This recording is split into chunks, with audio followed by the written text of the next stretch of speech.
checking whether there are weapons, no, being brought inside the campuses.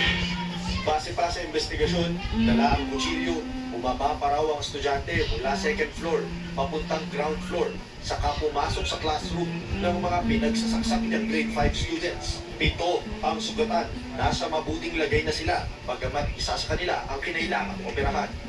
Sa programang Ted Philo ng DJ Chacha, nakitaan din ng DepEd ng kakulangan sa seguridad ang paaralan lalo't walang ginagawang bag inspection sa mga pumapasok doon. Ang tanong nga po, paano ba naipasok yung kutsilyo? So obviously wala pong mechanism for bag inspection, wala pong metal detectors doon sa school, at dalawa ang yung security guard. Pero sabi ko, kailangan po talaga i-open po yung personal ng Bless ni Mami. Bless ni Mami. Bless. Isinasailalim na sa psychosocial assessment at counseling Bless ni ang Mami mga na. guro at estudyanteng nakakita. Bless. So walang Aman na di ay man paksa. nakag-bless. Na-turn over na rin ng DepEd sa mga pulis ang CCTV footage. Tumangkinang magbigay ng detalye ang PNP. Nagbabalita mula sa frontline. Ian Suy, News 5. Pinikas ang halos 200 residente, kabilang na ang kanilang mga alagang hayop mula sa nasusunog nilang Daddy, condominium daddy, building sa kalambing, Quezon daddy. City. Pinaniniwala ang nagsimula ang apoy sa basurahan sa may basement ng gusali. Nasa frontline ng balitang yan, si Mon Walden. Asasay ka lamping naman dyan nga pagkaanak. Sa Libis, Quezon City, makita ang mga residenteng nakasilip sa bitana, nakatakip ang kanilang ilong at meron pang nagpapagpag ng tuwalya.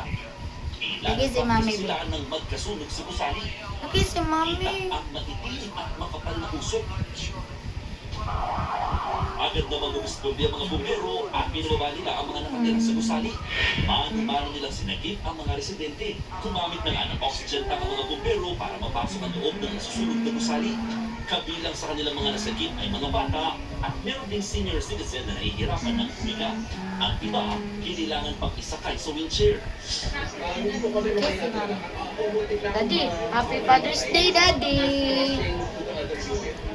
Na Happy Father's Day, Daddy! Happy Father's Day, Daddy! Daddy, Happy Father's Day, Daddy! Wala kay cake, Daddy, kay Pordoy man na. Galing po Pordoy. sa solid waste yun. Ngayon, iniimbestigahan pa namin kung bakit Ito siyang ko, Daddy, di ko nakita, Daddy. dumaan dun po sa garbage chute na Inat si Daddy, Happy Father's Day, Daddy! Happy Father's Day, Daddy! Nasaktan o namatay sa No, sunog. no. Tumagal din ito ng Sampan pa tatlong nila, oras wala. bago ideklarang far out. Mamila ba? Kasama ito mamila. Hindi pa rin basta-basta pinababalik ang mga residente at unit owner ng apektadong condo building. Kailangan muna kasi matapos ang ginagawang clearing at mock operation sa mga otoridad para masigurong hindi na magdudulot pa ng kalibang problema. Sige, kari ko. O, dara o, dodo. Dalawang residente, mga fur babies ang naiisas. Ayun na kay kapoy kay ko dati man. Kapoy kay ko dun. Nagbabalita mula sa frontline.